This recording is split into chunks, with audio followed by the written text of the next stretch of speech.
Hello, everyone, and welcome to another episode of the McGonagall Boxing Podcast. So, I just want to break down Joshua Wallin fight on Saturday night, the headline Riyadh Day of Reckoning. I'm not going to go into huge detail, really. It wasn't a lot of action, really, was there? I've got to say, though, credit. I mean, it was Joshua's best performance, I would say, goodness me, certainly since the Usyk rematch. Probably before then, actually. Probably, I'm not saying he's old school Joshua, but maybe since Takam 2018, he looked more aggressive, he looked more assertive, took the centre of the ring, he was thrown down more, took a few more risks, was a bit braver, wasn't he, and bolder and more confident, and you could see the activity. That's the big thing with Joshua.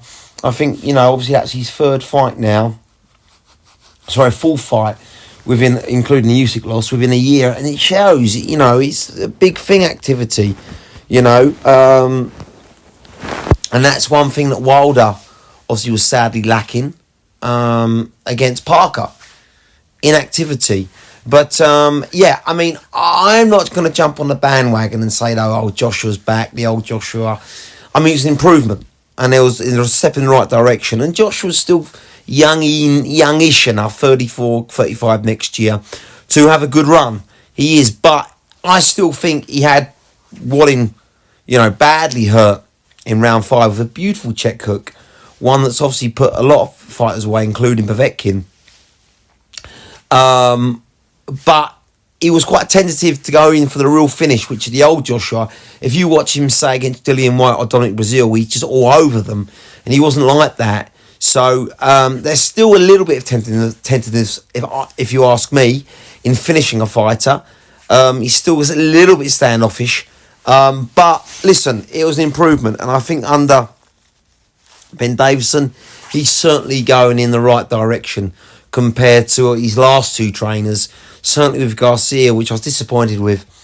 The two Americans that just didn't quite gel with him, did they? And I think they're trying to turn him into a boxer, which I just don't think is Joshua's style. I think under Davison, ironically, who preaches teaching, he's more his old self, standing. I think Davison's smart. He's been reading the critics, reading, fellow pundits, and going, actually, we need to turn Joshua back into more of a beast, a brawler, a fighter, stand there and throw punches, aggressive punches, knew his size, not trying to out-jab people from the outside of the ring, like Wilder tried to do dreadfully on Saturday night. But let's be honest, Wallin was awful.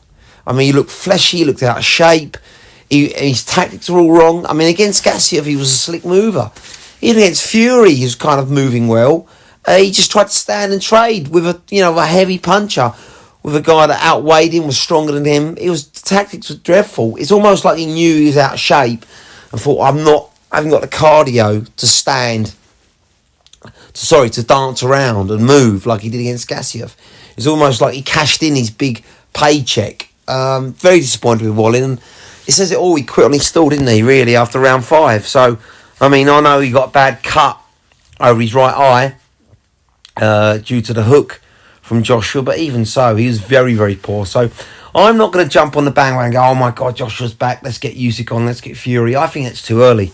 I think Joshua still needs to rebuild, and I think he'd get exposed by then too. But listen, it's a step in the right direction, and if we can have 2 more competitive fights like that, where Joshua's looking good, building his confidence, but not fighting the elite fighter, then I think bring it on. But at the end of 2024, maybe early 2025. But I'd like him to fight, maybe, I don't know, someone that's kind of, maybe I think Parker's a dangerous fight for him, to be honest with you. That's a dangerous, but Jabal would be a good fight for him. He'd be a strong favourite for that. But Jabal would be good enough to test him on a credible opponent. Hrgovic is a toss-up, really. I'm not sure I'd want to throw Joshua in with Hrgovic right now. But certainly maybe Sanchez, that could be a good one. Or, I don't know, Ruiz Jr. could be a bit of a dangerous one. But, if I don't know, Hughie Fury would have said a year ago, but I think he's way out the mix now. But you know, someone who's going to give him rounds and be competitive, but not going to completely be a huge risk and take Joshua's rebuilding confidence away from him. So I wouldn't want to see him fight Joe Joyce either. I think that's a too high risk, too little reward fight.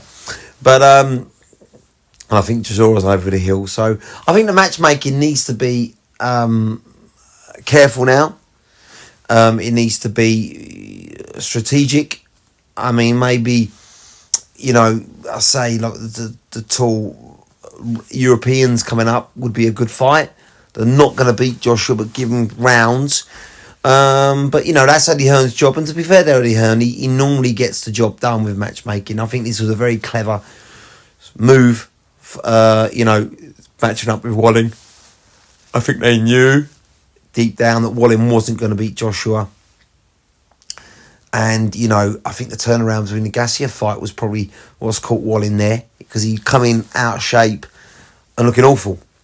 But still, Joshua got the job done, and, you know, got it done within the distance. So that's a big move, and I think he's going to be even more confident, and I think he'll be better for his next fight. So that's why they've got to get the matchmaking right.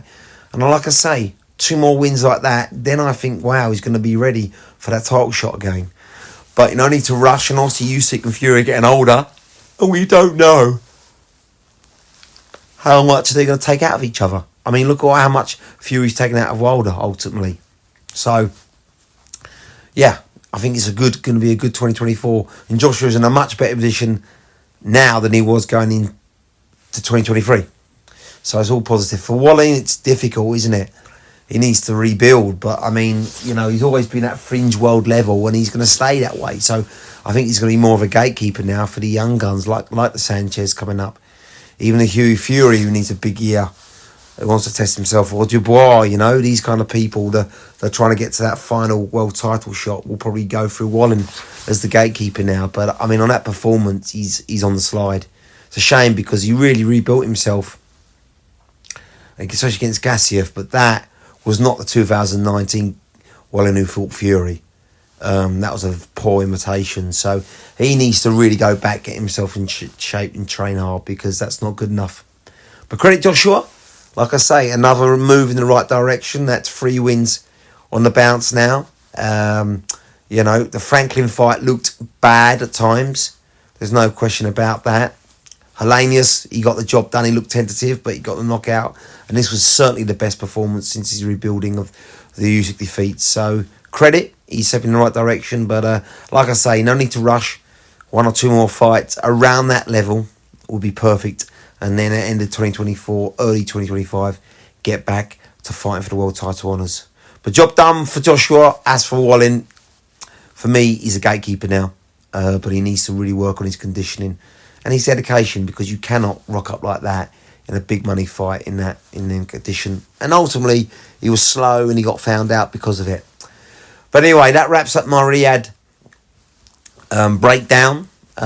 So some positives for Joshua, some negatives for Wilder.